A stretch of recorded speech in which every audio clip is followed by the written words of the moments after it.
तमिलनाडु में हिंदी विरोध। तमिलनाडु में हिंदी विरोध कोई नई बात नहीं है, लेकिन बात इतनी बढ़ जाएगी कि राज्य में हिंदी फिल्मों के गाने, साइन बोर्ड और होर्डिंग तक पर रोक लगाने की तैयारी हो जाए, यह शायद ही किसी ने सोचा होगा।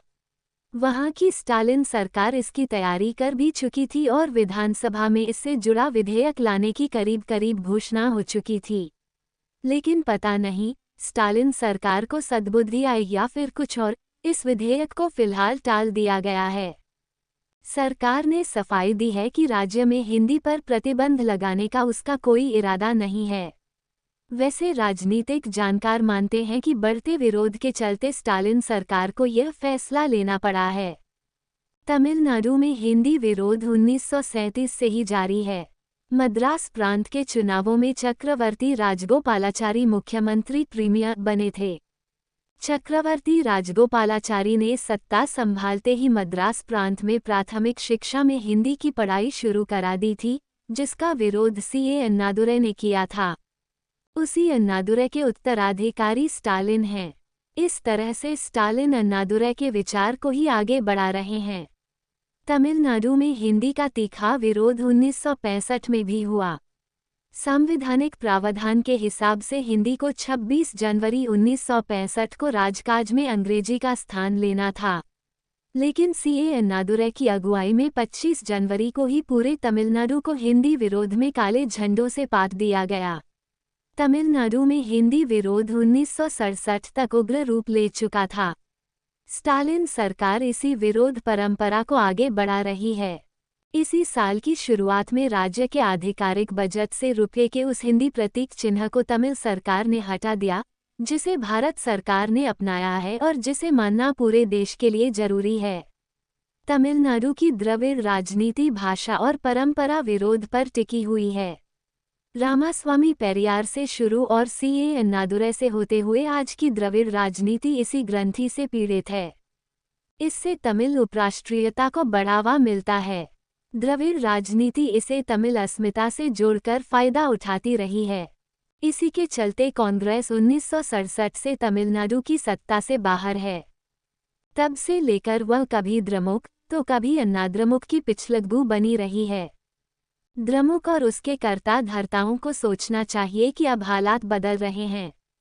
हिंदी फिल्मों के जरिए तमिल घरों में थोड़ी ही सही हिंदी ने पहले से ही पहुंच बना रखी है।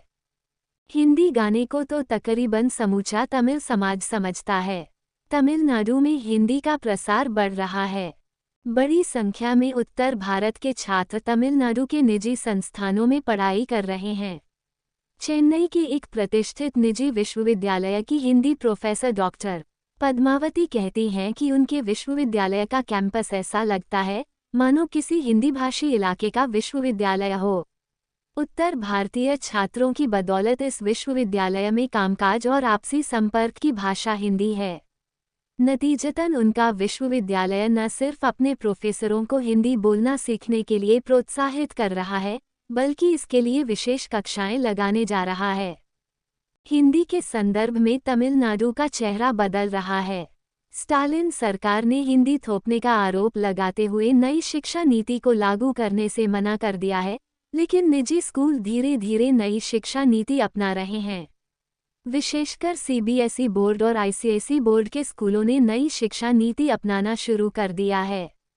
नई शिक्षा नीति में भारतीय भाषाओं को प्राथमिक शिक्षा में बढ़ावा देने की बात है, जिनमें हिंदी भी शामिल है। सजग माता पिता अब अपने बच्चों को हिंदी पढ़ाने पर जोर दे रहे हैं।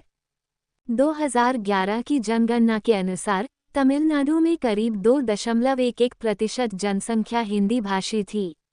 तब से कावेरी में बहुत पानी बह गया है। तकनीक का विस्तार हुआ है, संचार क्रांति कई कदम आगे पहुंच गई है। तब से लेकर अब तक तमिलनाडु में रोजगार के साधन भी बढ़े हैं और पढ़ाई लिखाई के मंच भी।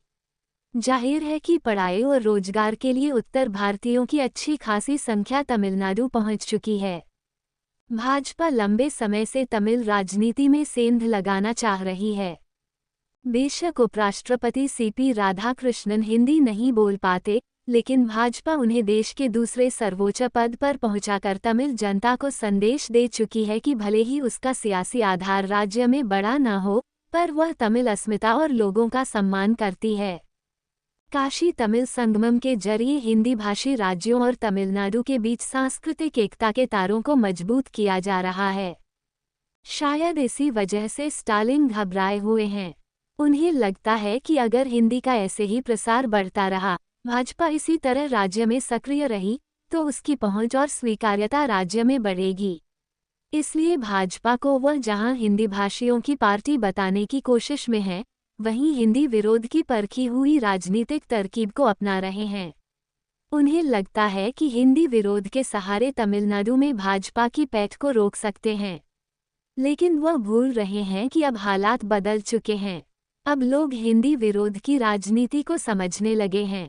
हालांकि एक तबका अब भी उत्तर भारत और हिंदी विरोधी मानस से प्रभावित है, लेकिन दूसरी तरफ एक ऐसा वर्ग भी उभर रहा है जिसे हिंदी विरोध की राजनीति के असल निहितार्थ समझ आते हैं। उसे लगता है कि हिंदी न जानने के पेशेवर नुकसान भी हैं, जिसका जिक्र कुछ महीने पहले जोहो के संस्थापक तमिल भाषी श्रीधर बंबू कर चुके हैं। तमिल माटी की उपज श्रीधर बंबू तकनीक केंद्रित सफल कारोबार चला रहे हैं, जिनकी वैश्विक पूछ है, लिहाजा उनकी आवाज भी सुनी जा रही है।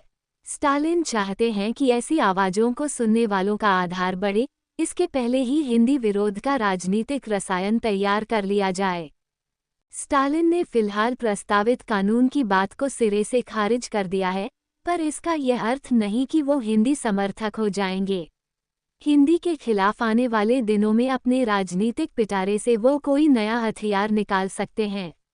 लेकिन बदले हालात में इतना जरूर कहा जा सकता है कि अब शायद ही वे हथियार कारगर हो पाएंगे।